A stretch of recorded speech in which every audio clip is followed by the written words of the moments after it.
Welcome back. Ed Martin here on the Pro America Report. One of the great things I tell my listeners all the time, Paul, our next guest is Paul Seegert, and we tell them all the time, Paul, that whenever there's some topic that I don't know about, I can find an expert, somebody who understands it. And there's all these people that will say, hey, how about this guy to come on the air? Well, one of those is Paul Seegert, and Paul Seegert is the managing partner of a PCS Advisers, health benefits consulting firm, decades of experience in the field of healthcare benefits, healthcare, what's going on, which is like a Byzantine field unto itself. So there's glad there's good guys like him doing this.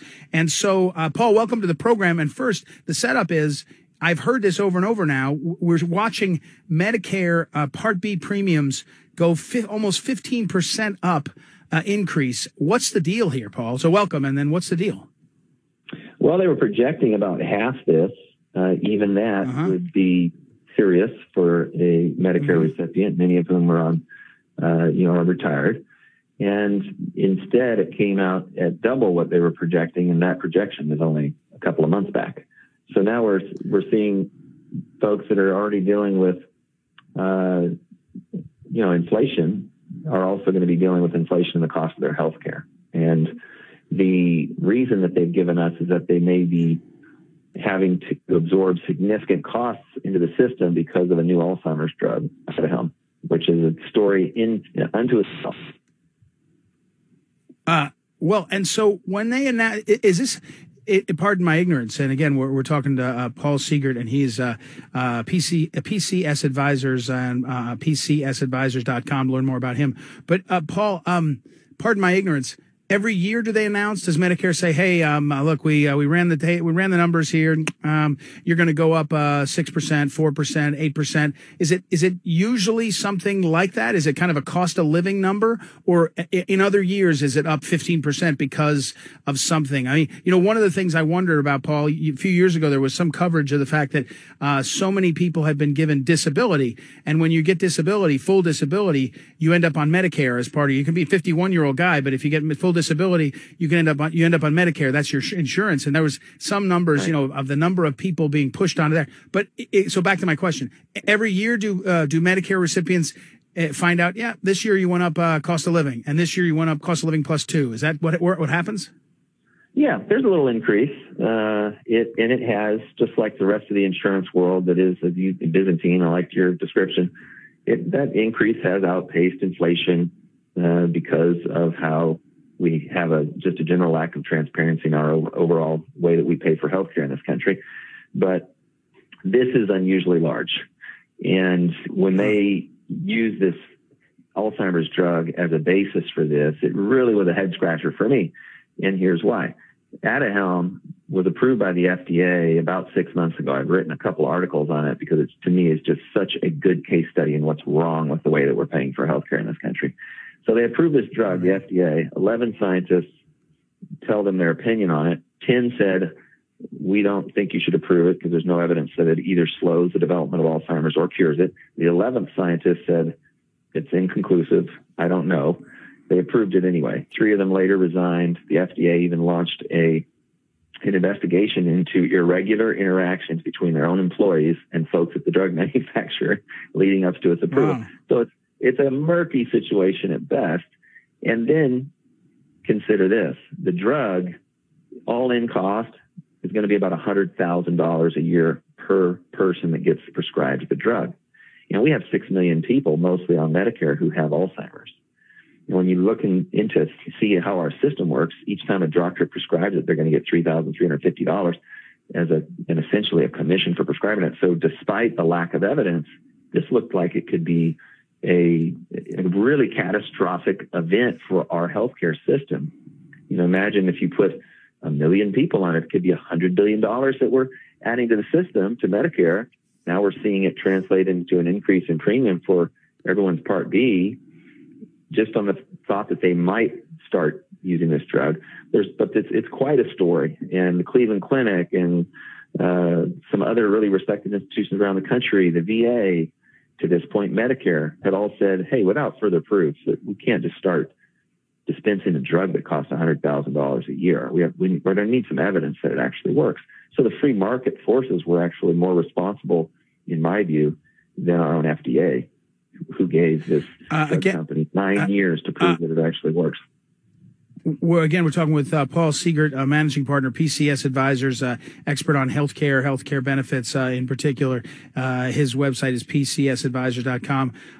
Paul, so what fixes this? If you're sitting there at home and you get the message, it says 14.5% increase in your premiums, and an awful lot of Americans are on Medicare, are on fixed incomes, to say the least, and you're really stuck. Who or what fixes this? Anything? Or is this one of these kind of bureaucratic things that rolls and there's no one you can actually go to and say, wait a second, that seems like too much? Is there some way that this, it doesn't look like the federal government announced this hike and said, like a rulemaking thing, like we're considering this. What's everybody think? No, they just announced it, right? So is there anyone that's going to try to affect this?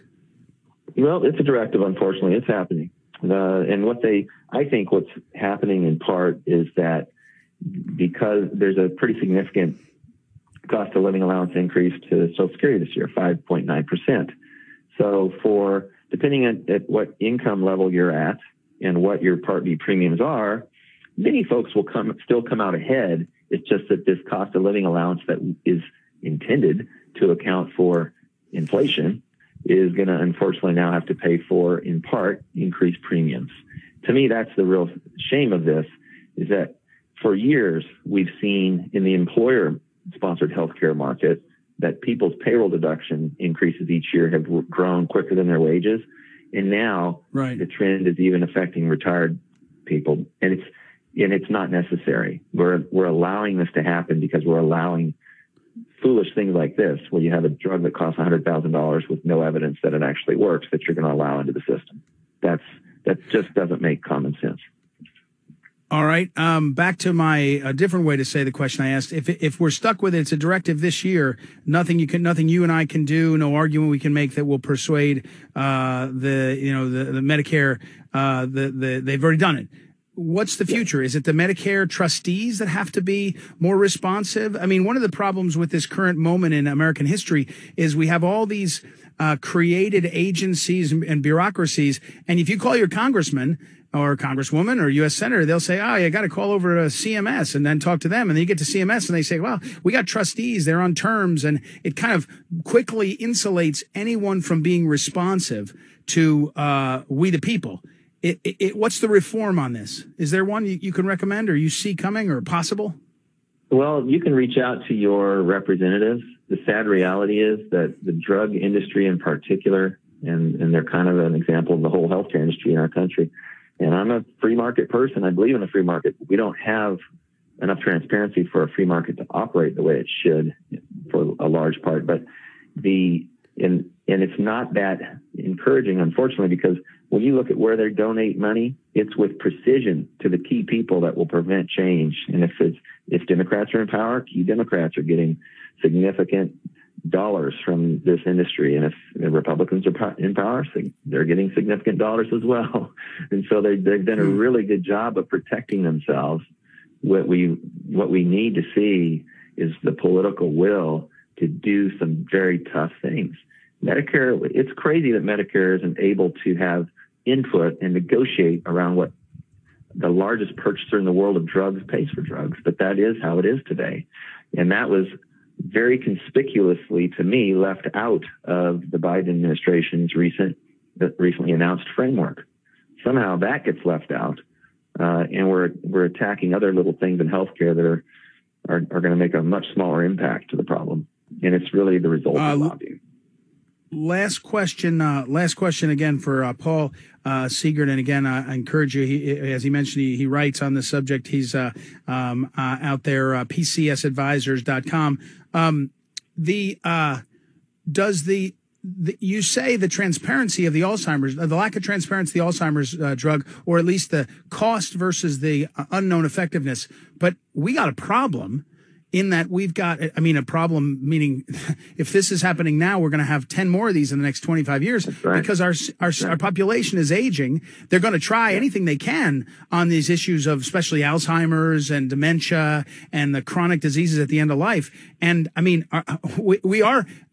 easily say this. Every political pundit says, we're going to bankrupt Medicare. Well, that's true, but it's specifically because we got to deal with this population that's growing, right? We do. And so then more than ever, we need to eliminate waste in the system. There's no excuse for the fact that we, as the top 20 drugs that are getting sold in the world right now, when you look at those companies that distribute those made over $100 billion selling those to American consumers. And then when you add up the sales for those same 20 drugs in all other international markets combined, it's about $56 billion. That shouldn't stand.